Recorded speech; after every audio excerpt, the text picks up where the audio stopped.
Hi, my name is Joanne Garrett, and this is for Eec3731. The discussion this week is about food allergies. What would you do if a parent in your classroom came to you and told you that your child had a severe peanut and nut, tree nut, egg, and soy allergies, or that they were just lactose intolerant? First of all, I want to have good identification of the student, have a good communication plan with the parent, have a written emergency plan in case anything were to go wrong, have an individual healthy care plan for prevention. This would be with my parents and the school nurse. I would want to make sure that we had a good plan in place so that the child would not have to worry about that concern at all. Definitely speak with the parents. That's the total main thing that would be most important, because their care of their child is the most important thing to me. What questions would you ask, and what steps would you take if a parent told you that their child had food allergies or lactose intolerance? First, I would discuss the concerns, because having that conversation about what the child needs to have and not have to make sure that they don't have any problems or have an allergic reaction or get sick is very important. Make a plan. The food menu at our school, we have to make sure what they can have, what they cannot have. If it's a milk issue, to provide almond or soy milk and instead of regular milk. Making sure that the office knows, and the person cooking in the kitchen, so they can prepare. You don't want that student to feel different because they're having something different. At our school, Mr. Richard has everything ready, and he has their initials on the cups, and he already has the milks on the table. They do have assigned seats, and that cup with their name and their seat is all right there. It never changes, and it just helps that child know that that's their seat. And when they walk in, the milk is on the table for everyone. That way it looks the same, no one feels different. It's just the best way to do it. You don't want anybody to feel odd.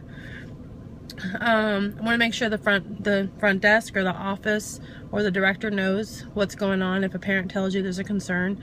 Have a doctor's note on file so that you can have documentation.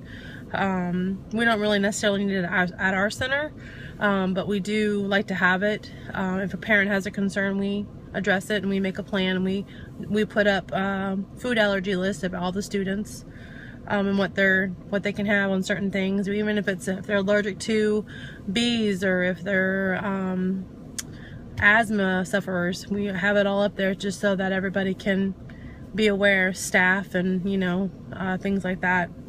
The school nurse needs to know what's going on. Not necessarily do I have a school nurse at my center. That would be my director and all my other teachers that are in. Actually, we just tell everyone just so that they know. When we do have a concern, we do have a letter that goes home for all parents to know that we're on the food program, so no outside food comes in anyways. But you have birthdays and special events, like the fall festival. We do not have peanut candy at all. No chocolate, no nothing like that. Lollipops and things like that are usually okay. We send home a nut-free procedure letter to all the parents for the children, just to let them know. No matter if we have a peanut allergy child or not, our facility is peanut-free. What are your experiences with food allergies in your young children in your care? What has been helpful in these situations? We do have one student. He's been with us since he's 2. He's after schooler now. He is severely allergic to peanuts.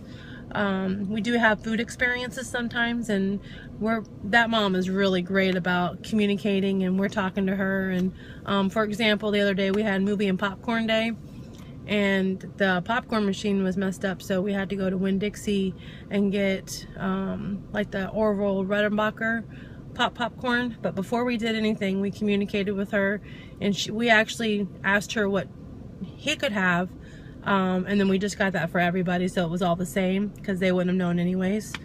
When we go on field trips for this child, we take his EpiPen with us. His EpiPen is in the classroom, and there's one up in the office. We did have a discussion about you know, talking to his peers so they know what's going on. And really, as long as you bring it up and have conversation, the other kids don't really mind. They don't even worry about it. They're like, oh, okay. Making a plan with the parents, which is something we've already done. We communicate with the parents to let them know. And just like with food experiences, you just want to have that communication. As long as you talk to the parents and the parents are talking to you, then there's no reason to worry. So I hope this answers all my questions. Have a great day.